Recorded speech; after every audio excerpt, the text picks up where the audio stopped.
बच्चों, आज हम कक्षा 11वीं में अध्याय 8 के अंतर्गत सूचकांक के बारे में पढ़ेंगे। इसकी सामान्य जानकारी आपको हम आज देंगे ताकि आगे जब हम उसको हल करें उसके गणित तो आपको समझ में आए। सबसे पहले सूचकांक या निर्देशांक का अर्थ। सूचकांक को हम निर्देशांक भी कहते हैं। तो निर्देशांक एक प्रकार का माध्य है। सूचकांक क्या है? एक प्रकार का माध्य है। वह समय, स्थान या अन्य विशेषताओं पर किसी भी चर मूल्य और संबंधित चर मूल्यों के समूह में होने वाले परिवर्तनों की माप करता है। मतलब जो चर मूल्य होते हैं वह और उससे संबंधित जो चर मूल्य जो समूह में होते हैं उसका मापन करता है। जैसे उदाहरण के लिए हम कह सकते हैं कि 1981 के थोक मूल्य निर्देशांक 100 की तुलना में बढ़कर 94-95 में 300 हो गया। इसका अर्थ यह हुआ कि वस्तु एवं सेवाओं की कीमतों में 80-81 की तुलना में वर्ष 94-95 में 3 गुनी जो है वृद्धि हुई। इस तरह से हम मूल्य स्तर की तुलना करके हम चुनी हुई प्रतिनिधि वस्तुओं का, जैसे चावल, गेहूं, कपड़ा, दाल, तेल, मकान आदि किराया जो रहता है, इसकी हम तुलना करके उसका माध्य ज्ञात करते हैं। इस तरह से इन प्रतिशतों को माध्य निकाला जाता है। मतलब उनको हम टोटल करके जब प्रतिशत निकालते हैं या माध्य निकालते हैं तो उसको हम सूचकांक कहते हैं। फिर यहाँ पर देखेंगे कि पिछले अध्याय में हमने पढ़ा कि आंकड़ों के समूह को संक्षिप्त मापों को कैसे प्राप्त किया जा सकता है। फिर हम इसमें देखेंगे कि चरों के समूह में परिवर्तन द्वारा संक्षिप्त मापों को कैसे प्राप्त कर सकते हैं। हमने आप लोग बताया था कि प्रत्यक्ष और अप्रत्यक्ष में हम उसको और लघु करके किस तरह से हम याद करते थे। अब यहाँ पर रवि काफ़ी समय के बाद बाजार जाता है। वह देखता है कि अधिकांश वस्तुओं की कीमतें परिवर्तित हो चुकी हैं। कुछ वस्तुएं महंगी हो गई हैं और कुछ वस्तुएं सस्ती। वह बाजार में खरीद कर लाई गई प्रत्येक वस्तु को परिवर्तित कीमतों के बारे में अपने पिताजी को बताता है। वह दोनों के लिए विस्मयकारी था क्योंकि औद्योगिक क्षेत्र के अंतर्गत उनके उप क्षेत्रक ही आते हैं और प्रत्येक में परिवर्तन हो रहा है। इस तरह से जबकि कुछ में घट रहा है और परिवर्तन एक रूप नहीं है। वैश्विक दरों में परिवर्तन के वर्णों को समझना कठिन होगा। क्या कोई एकल संख्या इन परिवर्तनों को प्रस्तुत कर सकती है? तो हम इसको उदाहरण के द्वारा देख सकते हैं। जैसे कि एक औद्योगिक श्रमिक 1982 में 1000 रुपये वेतन प्राप्त करता था और आज उसकी आय जो है कितनी हो गई है? उस समय 1000 लेता था, अब कितना ले रहा है? 12,000 रुपये है। क्या ऐसा कहा जा सकता है कि इस अवधि में उसके जीवन स्तर में 12 गुना सुधार आया है? उसके वेतन को कितना बढ़ाया जाना चाहिए ताकि उसके जीवन स्तर वैसा ही हो जाए जैसा पहले था। अब दूसरा उदाहरण हम देखेंगे कि समाचार पत्रों में जो सेंसेक्स के बारे में आवश्यक ही हम पढ़ते हैं, उसमें सेंसेक्स यदि 8000 अंक पार करता है तो वास्तव में सुखद एहसास कराता है। हाल ही में जब सेंसेक्स 600 अंक नीचे गिरा तो निवेशकों की संपत्ति में यहाँ पर हम देखेंगे 1,53,690 करोड़ रुपए भारी नुकसान हुआ। अर्थात सेंसेक्स क्या है? मतलब इस तरह से घटबढ़ जो होता है उसमें मूल्य में बढ़ता है, घटबढ़ जो होता है उसको हम तुलनात्मक ढंग से उसको देखते हैं, उसको सूचकांक कहते हैं। फिर यहाँ पर देखिए सरकार कहती है पेट्रोलियम पदार्थों की कीमतों में वृद्धि के कारण मुद्रास्फीति दर में भी तेजी से वृद्धि होती है। तो मुद्रास्फीति की माप कैसे की जाती है? ऐसे प्रश्नों के कुछ उदाहरण है जिसको सामना हम प्रतिदिन करते हैं और इसका विश्लेषण करने के लिए हम सूचकांक को ही हम सूचकांक का सहारा लेते हैं और इससे ऐसे प्रश्नों के विश्लेषण करने में वह सहायता हमें मिलती है। किसके माध्यम से? सूचकांक के माध्यम से।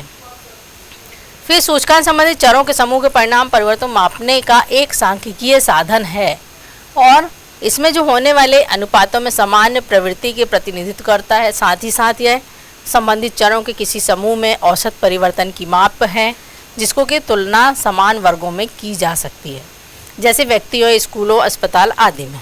इस तरह से हम देखेंगे परंपरागत रूप से यदि सूचकांक को प्रतिशत के रूप में व्यक्त किया जाता है तो दो अवधियों में से जिस अवधि के साथ तुलना की जाती है उसे आधार अवधि के रूप में जाना जाता है और आधार अवधि में जो होता है उसको हम सूचकांक का मान जो हम 100 लेते हैं।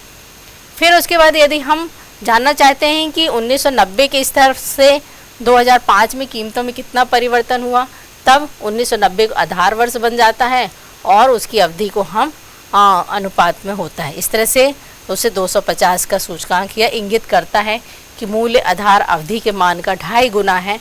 अर्थात कीमत सूचकांक को वस्तुओं की कीमतों को माप करता है और उसकी तुलना संभव हो जाती है। फिर परिमाणात्मक सूचकांक जो होता है उत्पादन की भौतिक मात्रा, निर्माण, रोजगार, परिवर्तन को मापता है। यद्यपि कीमत सूचकांक का प्रयोग भी हम अधिकांश रूप में किया जाता है, जिसकी कि अर्थव्यवस्था में उत्पादन के स्तर का जो है महत्वपूर्ण सूचक होता है। फिर हम यहाँ पर देखेंगे सूचकांक की रचना। सूचकांक की रचना किस प्रकार से करते हैं, जैसे कि निम्नलिखित खंडों में सूचकांक के रचना सिद्धांतों कीमत सूचकांक के माध्यम से उदाहरण सहित हम उसको समझा सकते हैं। तो निम्नलिखित उदाहरण में देखेंगे सरल सामूहिक कीमत सूचकांक का परिकलन। यहाँ पर हम देखेंगे ए बी सी डी ये जो वस्तु है, आधार वर्ष जो है उसमें उस समय उसकी कीमत क्या थी, 1 की 2 थी, 5 4 2 था। फिर यहाँ वर्तमान अवधि में उसका कीमत कितना हो गया, 4 6 5 3। और प्रतिशत परिवर्तन, जब हमने इसके प्रतिशत देखा तो ये 100 है, ये 20% है, ये 25 है और ये 50% है। इस तरह से हम उसका कितना प्रतिशत परिवर्तन हुआ वह हम पता कर सकते हैं। फिर जैसा कि हम उदाहरण में देखते हैं कि प्रत्येक वस्तु के प्रत्येक प्रतिशत में परिवर्तन भिन्न है, मतलब ABCD हमने देखा उसमें प्रत्येक उसमें क्या है, परिवर्तन भिन्न है। तो परिवर्तनों की व्याख्या करने के लिए केवल एक माप ही पर्याप्त होता है। इसमें परिवर्तनों में भिन्नता होती है और प्रत्येक मद के लिए प्रतिशत परिवर्तन की रिपोर्ट करना भ्रामक होगा, क्योंकि एक एक वस्तु का यदि हम रिपोर्ट या प्रतिशत निकालेंगे तो वह क्या हो जाएगा, भ्रामक हो जाएगा। जब फिर हम क्या करेंगे, वस्तुओं की जो संख्या है बहुत अधिक होती है, तो हम किसी भी वास्तविक बाजार स्थिति सामान्य है, कीमत सूचकांक है, इन परिवर्तनों को एकल संख्यात्मक माप के द्वारा हम प्रस्तुत कर सकते हैं। इसको हम एक छोटे से गणित के माध्यम से भी आपको बताएंगे। यहाँ पर भी सूचकांक की रचना करने की 2 विधियाँ हैं। इनमें सामूहिक विधि है, सामूहिक विधि, और दूसरा है माध्य परिकलन विधि के द्वारा अभिकलित किया जा सकता है। यहाँ पर हम सबसे पहले देख रहे हैं सामूहिक विधि के द्वारा। एक सरल सामूहिक कीमत सूचकांक के लिए सूत्र क्या है, सिग्मा P1 और सिग्मा P0। अब यहाँ और फिर गुणा 100। तो यहाँ पर जो P1 है वह क्या होगा और P0 क्या होगा। तो यहाँ पर सिग्मा 1 जो है यह चालू वर्ष है, चालू वर्ष या वर्तमान वर्ष, और ये जो है क्या है, आधार वर्ष। इस तरह से हम उसको इंगित करते हैं। तो ये सूत्र से आपको समझ में आ गया होगा। यहाँ पर हम P1 तथा P0 क्रम से वर्तमान अवधि तथा आधार अवधि की वस्तुओं की कीमत को हम इंगित करते हैं। जैसे उदाहरण के तौर पर जब हम प्रयोग करेंगे, यहाँ पर आप देख रहे हैं यहाँ ऊपर जो हमने क्या दिया है, P1 क्या है, ये है P1 कौन सा है, ये वाला है, और ये जो है क्या है, P0। तो इस तरह से हमने क्या किया, उसको टोटल किया। यहाँ पर जब हम उनको टोटल कर देंगे तो ये संख्या क्या हो जाएगी, ये वाली आ जाएगी। तीसरे 4 धन 6 धन 5 धन 3 और 2 धन 5 धन 4 धन 2। इस तरह से इनको हमने क्या किया, इनको जोड़ा फिर गुणा 100। तो इस तरह से जब इनको हमने किया तो हमारा उत्तर क्या आया, ये उत्तर आ जाता है। इसको जब आप लोग हल करके देखेंगे तो ये सारी संख्या जो हमें प्राप्त हो जाएगी। अगले उसमें हम आपको ये गणित को, ये दोनों सूत्र को हम उपयोग कर कैसे करेंगे उसके बारे में हम आपको बताएंगे।